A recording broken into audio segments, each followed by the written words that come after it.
প্রিয় শিক্ষার্থীরা, আশা করি তোমরা সবাই ভালো আছো, সবাই সুস্থ আছো। আজকে আমি তোমাদের বাংলা প্রথম পত্র অর্থাৎ একাদশ এবং দ্বাদশ শ্রেণীর বাংলা প্রথম পত্রের যে কবিতার অংশটি আছে তার থেকে প্রথম কবিতাটি যেটা আমি পড়িয়েছিলাম প্রথম পর্বে, সেটি হচ্ছে দেখো তোমরা বিভীষণের প্রতি মেঘনাদ। আজকে এটির দ্বিতীয় পর্ব হবে, অর্থাৎ শেষ পর্ব। আমি আশা করি তোমরা আজকে খুব মনোযোগ সহকারে শুনবে। গতবারের প্রথম পর্বে আমি পড়িয়েছিলাম তোমাদেরকে কবিতার কিছুটা অংশ পড়িয়েছিলাম এবং তোমাদের কবি পরিচিতি কিছুটা এই বই থেকে আমি বুঝিয়েছিলাম। তা আমি আশা করছি আজকেও তোমরা খুব ভালো করে শুনবে আমি যেগুলো পড়াচ্ছি, এবং তোমরা হাতে কলম নাও, কলম নিয়ে তোমরা বইতে দাঁড়াও। বইতে ছোট্ট করে লিখে রাখবে, কিছু শব্দার্থ হয়তো এখানে দেওয়া আছে, আবার কিছু হয়তো নেই, তো যেগুলো নেই সেগুলো তোমরা টুকে রাখো। এখন দেখো সবাই তোমরা 234 পৃষ্ঠা বের করে দেখো। আমি গতবার পড়িয়েছিলাম, তোমাদের তো মনেই আছে, আমি আবারও মনে করানোর চেষ্টা করছি। বিভীষণ যে কিনা রাবণের ভাই, রাক্ষস রাজা রাবণের ছোট ভাই, তো সে কাকে সাহায্য করেছিল? রাক্ষসপুরীতে নিয়ে শত শত প্রহরীর চোখ ফাঁকি দিয়ে কাকে সাহায্য করেছিল ভেতরে আসতে? লক্ষণকে। তো লক্ষণ যখন এসে পৌঁছালো, বুঝতে পেরেছে কে?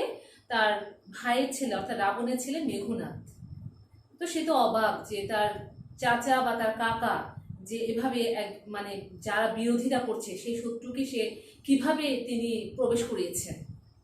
তো বুঝতেই পারছো বিভীষণের প্রতি মেঘনাদ এখন কি বলতে চায় তার চাচাকে, হ্যাঁ, বা তাদের কথোপকথনে কি ধরা পড়ছে, সেগুলোই হচ্ছে এই কবিতার আলোচনার বিষয়। এখন আমরা সবাই 234 পৃষ্ঠা বের করি। এখন দেখো, আমি একটুখানি আগে পড়াটুকু আমি একটুখানি বলছি তোমাদের। তখন যখন বললো যে উত্তরিলা কাতরে রাবণী, রাবণের ছেলে তো রাবণী, তাই না? তো এখন বলছে যে হে পিতৃব্য তব বাক্যে ইচ্ছে মরিবারে, যে হে পিতা, হ্যাঁ, পিতার তুল্য, হ্যাঁ, তোমার কথা শুনে আমার মরতে ইচ্ছে করছে। রাঘবের দাস তুমি, কেমনই ও মুখে আনিলে কহতা দাসেরে। ওই যে বলেছিলাম বিনয় প্রকাশে নিজেকে দাস, বান্দা, অধম, এগুলো বলা হয়। তোমরা বাংলা দ্বিতীয় পত্রে পেয়েছো, নবম এবং দশম শ্রেণীতে। তাহলে এখন দেখো, এরপরে আমরা সেটা তোমাদের জন্য সম্পূর্ণ নতুন। স্থাপিলা বিধুরে বিধি স্থানু ললাটে। তোমাদের কিন্তু প্রত্যেকটা শব্দই কিন্তু তোমাদের জন্য খুবই গুরুত্বপূর্ণ, কেননা এগুলো একটু কঠিন। হ্যাঁ, দেখো, স্থাপিলা বিধুরে বিধি স্থানুর ললাটে, অর্থাৎ স্থাপন করেছেন, হ্যাঁ, বিধুকে। বিধুরে অর্থাৎ হচ্ছে বিধুকে, বিধু মানে চাঁদ, আর বিধি মানে হচ্ছে সৃষ্টিকর্তা বা বিধাতা। অর্থাৎ সৃষ্টিকর্তা চাঁদকে নিশ্চলভাবে আকাশে স্থাপন করেছেন। তিনি স্থাপন করেছেন পরিকি ভূতলে শশী যান গড়াগড়ি ধুলায়। শশী শব্দের সমার্থক শব্দও হচ্ছে চাঁদ। তাহলে তোমাদের চাঁদের প্রতিশব্দ দুটো পেলে তোমরা, হ্যাঁ, তোমরা পেলে কি?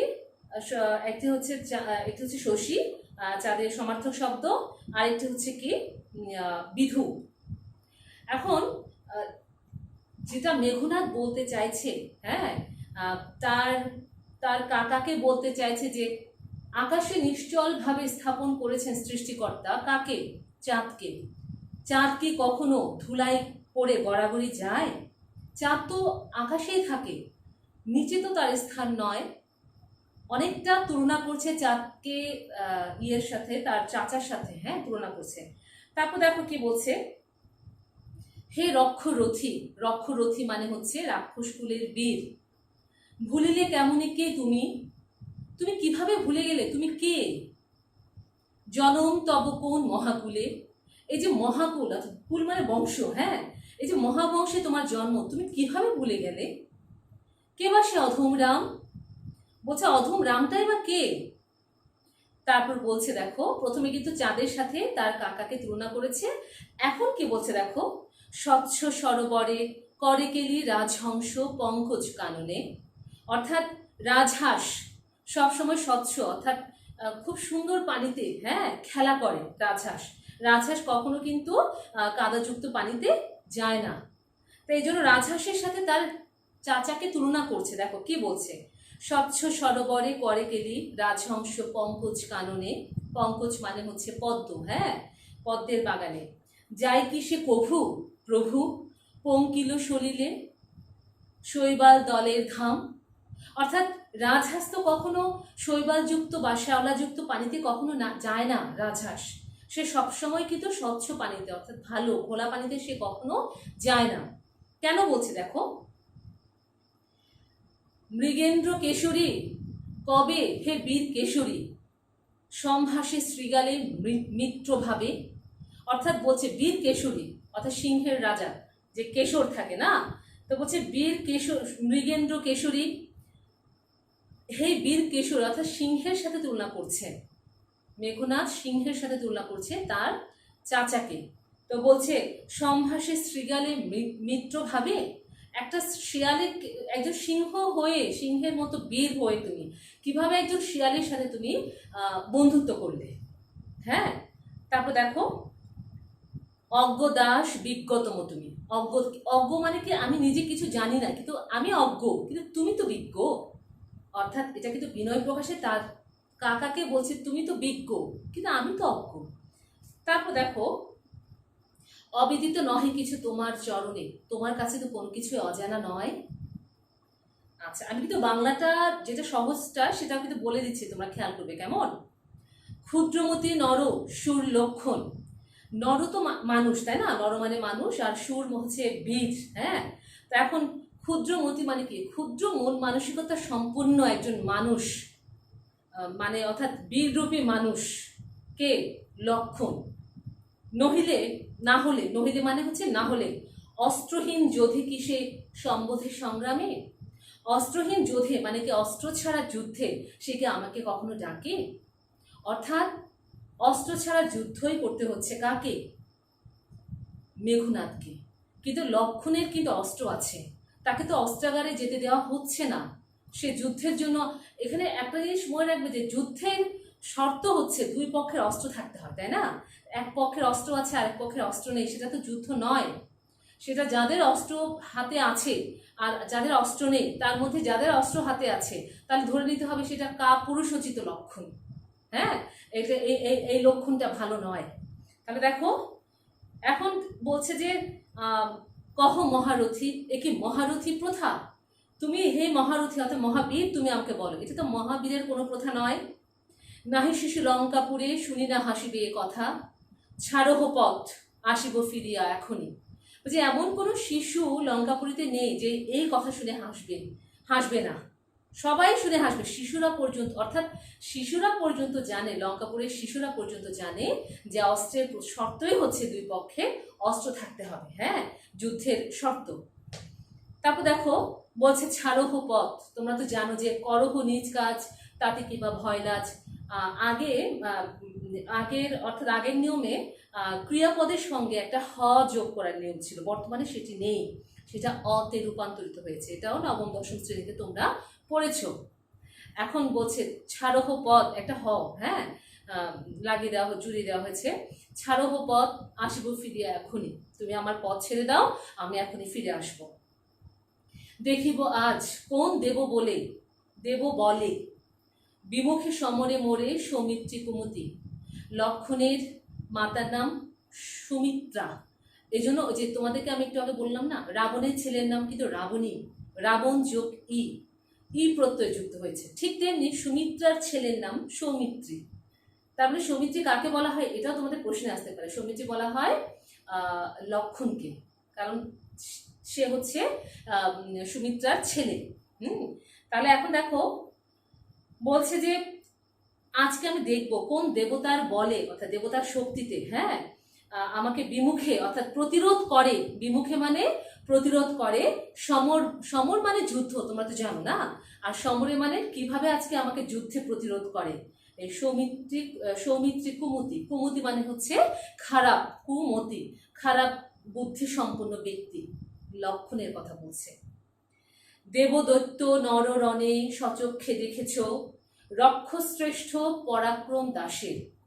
তার কাকাকে সে বলছে, তুমি তো নিজেই দেখেছো কাকা যে দেবতাদের সাথে দৈত্যের, আবার দৈত্যের সাথে মানুষের যুদ্ধ। তো এখন বলছে, আবার এটা বলছে রক্ষশ্রেষ্ঠ পরাক্রম দাসের, কি দেখে ডরিবে দাসহীন দুর্বল মানবে।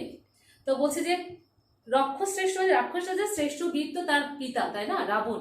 রাবণের সাথে যুদ্ধ দেখেছে সে, এমনকি নিজের, অর্থাৎ মেঘনাদ নিজের কথা বলছে যে আমার শক্তিও তুমি দেখেছো যুদ্ধে, আমি কেন ভয় পাবো, কি দেখে ভয় পাবো এই দুর্বল মানবকে বা দুর্বল মানুষকে। আচ্ছা, নিকুম্ভিলা যজ্ঞাগারে প্রগল্ভে পশিল, ভালো করে খেয়াল করবে উচ্চারণটা, প্রগল্ভে, তোমাদের উচ্চারণ যেহেতু তোমাদের একাদশ দ্বাদশে আছে তোমাদের দেখতে হবে।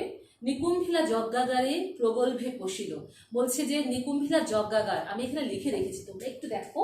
নিকুম্ভিলা যজ্ঞাগার, যেখানে যজ্ঞ করে তারপর যুদ্ধে অবতীর্ণ হন মেঘনাদ। হ্যাঁ, তো এখন বলছে যে প্রগল্ভে মানে কি, নির্দ্বিধায় পৌঁছে গেল, পশিল মানে পৌঁছালো এই নিকুম্ভিলা যজ্ঞাগারে। দম্ভী আজ্ঞা করদাসে শাস্তি নরাধমে।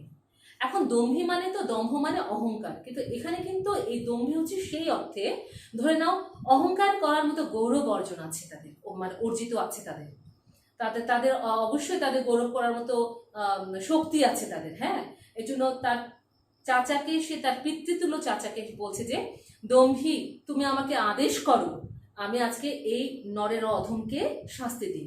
নরাধম বলতে সে এখানে লক্ষণকে বুঝিয়েছে। তব জন্মপুরে তাত পদার্পণ করে বনবাসী, বলছে আমাদের জন্মস্থানে কিভাবে একজন বনবাসী একজন পদার্পণ করেছে, অর্থাৎ প্রবেশ করেছে। হে বিধাত নন্দন কাননে ভ্রমে দুরাচার দৈত্য, অর্থাৎ নন্দন কানন মানে কি, স্বর্গের বাগানে এক দুরাচার অর্থাৎ খারাপ আচরণকারী দৈত্য ঢুকে গেছে। এখন দৈত্য কাকে বলছে, লক্ষণকে বলছে। প্রফুল্ল কমলে কীটবাস, কমল মানে হচ্ছে কি পদ্মফুল, বলছে প্রফুল্ল মানে কি প্রস্ফুটিত, প্রস্ফুটিত পদ্মফুলে কীটের আবাস। কীটবাসকে কিন্তু ভাঙলে সমাস যেটা হয় সেটা হচ্ছে কীটের আবাস। কহতা সহিব কেমনে হেন অপমান আমি, বলছে হ্যাঁ চাচা তুমি বলো আমি কিভাবে সহ্য করব এরকম অপমান।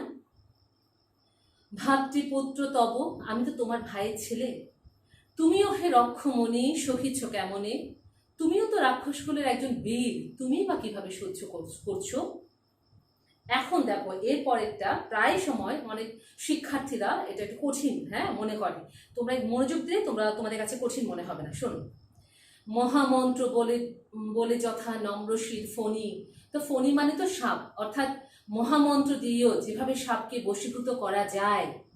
মলিন বদন লাজে, মলিন মানে হচ্ছে ম্লান, বদন মানে চেহারা, কি তার মুখের চেহারা, মলিন বদন লাজে কিছুটা লজ্জা পেয়ে উত্তরিলা রথি, অর্থাৎ এই বীর উত্তর দিচ্ছে। রাবণ অনুজ লক্ষ্মী রাবণ আত্মজে, এটা অনেকে বুঝতে পারে না, লক্ষ্মী মানে লক্ষ্য করে, কে কাকে লক্ষ্য করে বলছে। রাবণ অনুজ, তো রাবণের ছোটকে, রাবণ অনুজ মানে রাবণের ছোট হচ্ছে বিভীষণ, রাবণ অনুজ লক্ষ্মী অর্থাৎ লক্ষ্য করে বলছে কাকে, রাবণাত্মজে, অর্থাৎ রাবণের ছোট ভাই রাবণের ছেলেকে উদ্দেশ্য করে বলছে। কিভাবে বলছে, মলিন বদন লাজে, একটু লজ্জা পেয়ে কি বলছে শুন। নহিদোষী আমি বৎস বৃথা ভৎস মোরে, অর্থাৎ বৎস মানে এখানে বাছা বা সন্তান অর্থে, আমি আমার কোনো দোষ নেই বাছা, তুমি আমাকে বৃথায় ভৎসনা করছো, অর্থাৎ বৃথায় তুমি আমাকে কথা শোনাচ্ছ। নিজ কর্মদোষে হায় মজাইলা এ কনক লঙ্কা রাজা মজিলা পুরু, অর্থাৎ নিজের দোষেই এই লঙ্কার রাজা রাবণ বিপদ ডেকে এনেছে, সেই সাথে নিজেরাও বিপদগ্রস্ত হয়েছি, তুমিও হয়েছ, মেঘনাদকে বলছে তার কাকা। আচ্ছা, বিরত সতত পাপে দেবকুল, এখন বলছে সবসময় দেবতার মানে দেবতারা সবসময় পাপ থেকে দূরে থাকে, অর্থাৎ সে এখন পাপের পথে যেতে চাচ্ছে না বিভীষণ, সে এখন পুণ্য করতে চায়। এজন্য বলছে বিরত সতত পাপে দেবকুল এবে পাপ পূর্ণ লঙ্কা পরি, অর্থাৎ বিরত মানে দূরে থাকে সবসময়, সতত মানে সবসময়, দেবতার কুলেরা সবসময়, দেবতার কুল সবসময় পাপ থেকে বিরত থাকে, দূরে থাকে। এবে মানে এখন, এই মুহূর্তে পাপ পূর্ণ লঙ্কাপুরে, অর্থাৎ লঙ্কাপুরে এখন পাপে পূর্ণ হয়ে গেছে। প্রলয়ে যেমতি বসুধা, ডুবেছে লঙ্কা এই কালো সুলিলে। অর্থাৎ প্রলয়ে যেভাবে ঝড় ঝপটা আসলে পৃথিবী ধ্বংস হয়ে যায়, ঠিক এই মুহূর্তে আজ লঙ্কা ডুবে যাচ্ছে। রাঘবের পদাশ্রয়ে রক্ষার্থে আশ্রয়ী তেই আমি। অর্থাৎ রাঘবকে বলতো, রাঘব দাস বলেছে না, রাঘব হচ্ছেন রাম।